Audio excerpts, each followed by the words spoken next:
Hello guys, welcome back to my channel. सबसे पहले मेरी तरफ से आप सबको हर हर महादेव। अपने चैनल पर आज मैं लाई हूँ भोजपुरी में सावन का कंवरिया भजन। आप लोग लास्ट तक देखिएगा, बहुत ही अच्छा लगता है, बहुत ही प्यारा भजन है। अच्छा लगेगा तो कमेंट में हर हर महादेव जरूर लिखिएगा और शेयर भी कीजिएगा। जब जब आवेला सावनवा सावनवा बड़ा नीक लागे हो। जब जब आवेला सावनवा सावनवा बड़ा नीक लागे हो। शिव गुरु हम बनब तोहरी कांवरिया, कंवरिया बड़ा नीक लागे हो। शिव गुरु हम बनब तोहरी कंवरिया, डगरिया बड़ा नीक लागे हो। काथी के बनल बा मंदिरवा त काथी के मार लागल हो। काथी के बनल बा मंदिरवा त काथी के मार लागल हो। शिव गुरु काथिए के लागल बा जंजीरवा, जंजीरवा बड़ा नीक लागे हो। शिव गुरु काथिए के लागल बा जंजीरवा, जंजीरवा बड़ा नीक लागे हो। अथल पथल के मंदिरवा त चंदनी के मार लागल हो। अथल पथल के मंदिरवा त चंदनी के मार लागल हो। शिव गुरु सोनानी के लागल बा जंजीरवा, जंजीरवा बड़ा नीक लागे हो।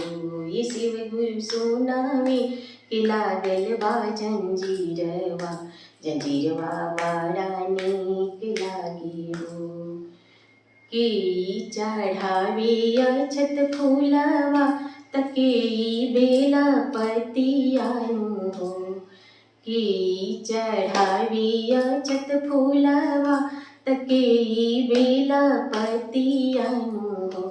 शिव गुरु केई चढ़ावेला धतुरवा, धतुरवा बड़ा नीक लागे हो। शिव गुरु के चढ़ावेला धतुरवा, धतुरवा बड़ा नीक लागे हो। पंडित चढ़ावे अक्षत फूलवा, पुजारी बेला पतियानु हो। पंडित चढ़ावे अक्षत फूलवा, पुजारी बेला पतियानु हो। शिव गुरु हामी चढ़ाईला धतुरवा, धतुरवा बड़ा नीक लागे हो। शिव गुरु हामी चढ़ाईला धतुरवा, धतुरवा बड़ा नीक लागे हो। केई जे मांगे 5 पुतवा, केई जे मांगे 5 पुतवा त केई अनधन लक्ष्मी हो। केई जे मांगे 5 पुतवा त केई अनधन लक्ष्मी हो। शिव गुरु केई मांगेला अवध सिनुरवा, सिनुरवा बड़ा नीक लागे हो।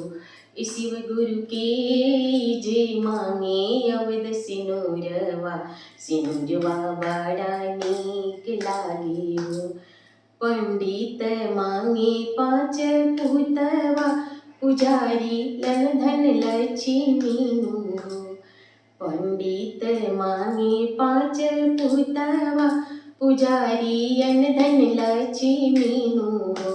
शिव गुरु हमें मांगे अवध सिनुरवा, सिनुरवा बड़ा नीक लागे हो। शिव गुरु हमें मांगे अवध सिनुरवा, सिनुरवा बड़ा नीक लागे हो। शिव गुरु हम मांगे अवध सिनुरवा, सिनुजवा बड़ा नीक लागे हो। अगर मेरा ये भजन आप लोग को अच्छा लगा होगा तो प्लीज़ लाइक शेयर सब्सक्राइब जरूर कर दीजिएगा और कमेंट में हर हर महादेव जरूर लिखिएगा। फिर मिलती हूँ अगले वीडियो में, तब तक के लिए मेरी तरफ से आप सबको हर हर महादेव।